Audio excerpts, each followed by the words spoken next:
Hi, everyone. As David said, my name is Caleb Gardner. I am a digital social media expert at Bain & Company. I also founded a company called 18 Coffees, which is a digital collective looking to solve big problems. And, you know, David kind of got the punchline that I used to work for Obama. I actually ran digital for his political advocacy group for 3.5 years. And as such, I feel like I need to start off with a little bit of a disclaimer. It's November 9th. It's the day after the election. In my head, the way this was going to go was a lot different. I was going to come up here and give you kind of an inspirational, like, rah, rah, yay, we put our worst demons beside us, and as a country, we need to come together now and figure out what went wrong and move forward. And instead, I'm heartbroken. I am devastated. That's where I am this morning. I'm devastated over my old boss's legacy and what this means for him. I'm devastated over thinking about what this means for our country. That's what I'm dealing with this morning, and I see some nods. Some of you are dealing with that as well. But I think instead of this being a turning point, what we can think of this as is a beginning. And I think that it's important that we think of it like that. This is the opportunity for us to be very intentional about where we go from here. And so I think that this can have some relevance in that framework in a different kind of way. So just to give you a little bit of background on me, yes, I used to work for Obama. We ran some of the largest digital assets in the world. Millions of people on our email list, millions of people on our social media accounts. What it's like to talk to 100 million people every day is sometimes really fun and sometimes not. We got trolled a lot. As you can imagine, being the political voice of a politician. So much so that BuzzFeed actually wrote about us in 2013 with some not safe for work examples of some of the first people that would reply to anything that we would do. And it was, when you're talking about a community at that scale, usually, let's say, take this room, for example, any kind of community, you have a normal kind of bell curve of people that are right with you and people who are kind of dissenting. Like in this room, there are already people who are like, oh, that guy worked for Obama, I've got to get his business card. It doesn't matter what else I say, you'll find me afterward because you're going to love everything. And then there are some of you who are already tuning out because I'm talking about politics, and you're like, oh, it's not really my thing. But a lot of you are kind of right there in the middle, right, around that normative bell curve of, oh, this could be really interesting, or not really my thing, but I'm waiting to be convinced. That's what a normal community looks like. But at scale, when you start talking about millions and millions and millions of people, the bell curve kind of starts to flip on its head, where the only people that really engage are on one end or the other. It's like that whole normative band of people just assumes that it's not worth it. And so you get the people who love you no matter what you do commenting, and the people who hate you no matter what you do commenting, and it's not actually that helpful. We actually got to know some of our trolls. Glenn was one of them. We were like, oh, good old Glenn, always keeping us honest with your bald eagle avatar. So, some of the behavior was pretty predictable. But I like to think that, every community looks like that in one way or another. And part of what enables that kind of behavior online is this phenomenon called context collapse. What it means is that we don't talk to each other online like we do face-to-face, because we don't have the social context like we normally would. I don't have the historical context of my relationship with you sometimes. I don't have your facial cues to tell me whether or not what I'm saying to you is resonating.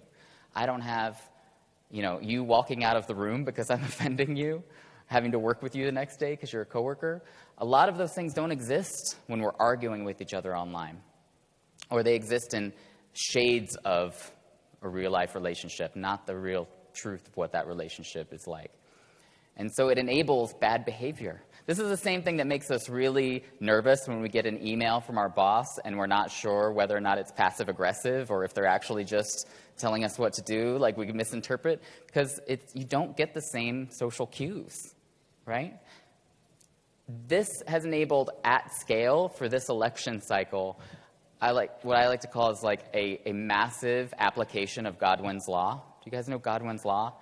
It's the idea that if a conversation online goes on long enough, someone's going to call someone Hitler. Right?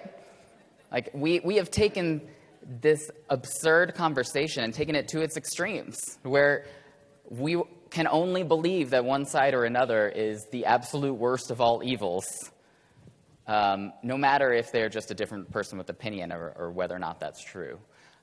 So what's interesting to me is we've done this to ourselves. We are our own worst enemy. We've talked a little bit in some circles that I've been a part of about how much social media enables this, how much the internet enables this, but I honestly believe that the internet is just a reflection of who we are as people. Now, George Orwell said that public opinion is no more innately kind than people are innately wise. So we are a reflection of ourselves online. But I think the beauty of that is that the solutions to that can scale with the problems. I'm a big believer in this concept in physics called stochastic self-similarity. The idea is that the universe creates patterns out of chaos.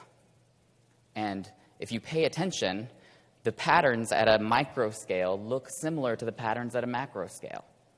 So the patterns in a leaf look similar to the patterns of a forest, or the patterns in the stars, or patterns in internet networks. Out of chaos comes reliability. And so if we have become our own worst enemies in a predictable way online, we can actually find solutions to that and scale solutions to that in a reliable way as well. And so I'm just going to present you, for the sake of time, with just a few ideas that I think are scalable. And then I want you to take them and run with them and do amazing things with them and then give me all the credit. One is, we have to figure out a way to find the context again. If we've lost that face-to-face context, how are we going to get it back? I think of the phenomenon of like Meetup in the 2000s and how there's this amazing platform that all of a sudden took the people that you met online and put them in a room together around a common topic. Like, that was a revolutionary idea when that came out. What are ways that we can actually find our face-to-face context again? In Chicago, we've got this amazing program by the Chicago Community Trust called On the Table that actually just hosts dinners with people who live in similar neighborhoods, who have different viewpoints. They just find excuses to bring them together. I think that's a little bit harder because we've become so balkanized in terms of our geography that we don't even live near people who believe the same things that we do anymore. But there's got to be ways that we can figure this out, right? 2, find new ways to doubt your own ideas. Part of the problem is that we live in these filter bubbles where Facebook only gives us the news that we engage with and that we want to hear. Google only gives us the search results that automatically confirm what we believed anyway. How can we get around that stuff, both on an individual basis but also on a societal basis, where we can start finding ways to actually gut check ourselves? Google is starting to do a little bit of this with their fact-checking on search news results links. Have you guys seen this? They'll actually give you a fact-check as it'll surface it as you're reading the news. I think that's a start. But we've got to do a lot more than that if we're really going to have a civilized online discourse. 3, criticize from within. And from within, I mean from within our own social groups. There's been so much discussion during this election where one group is criticizing another. White people are criticizing black people. Men are criticizing women. We're criticizing people that we don't even live their same shared experience. So how can we actually give them any kind of advice? So I'm a big believer in the fact that critiquing is actually a healthy part of any kind of dialogue, right? Like, we should be able to disagree with our friends, and we should be able to disagree with people who aren't our friends in a civilized way. So how can we do that in a way that is actually healthy? I think it starts with criticizing from within a social group that we're actually a part of. There's a teenager, high school teenager in Naperville, Illinois, that just went on Shark Tank for her idea called Rethink. And all Rethink does is it's an anti-bullying tool that gives you pause before you post something. Literally all it does is prompt you, do you really want to say this?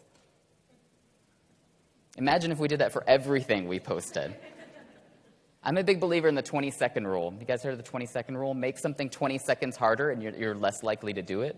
It's a way to break bad habits or to start new habits. What if we did that for everything we were going to post online? Imagine how that would change our dialogue. So these are just a few small ideas, but I really hope that they're at least inspiring something in you to solve this big, massive problem we have of online discourse right now, because online discourse is where the action happens now. We're not going to stop talking to each other online. We're not going to stop sharing news stories with each other. But we have to find a way to take the high road again as a society. I have this quote posted up on a refrigerator right at the eye level of all my children, because I want them to internalize this. I want them to internalize the idea of taking the high road. Because if we don't, the next 4 years are going to be miserable. The next 8 years are going to be miserable. Who knows how long? So we have to figure out a way to solve problems together again. And I'm counting on all of you to figure out a way to do that.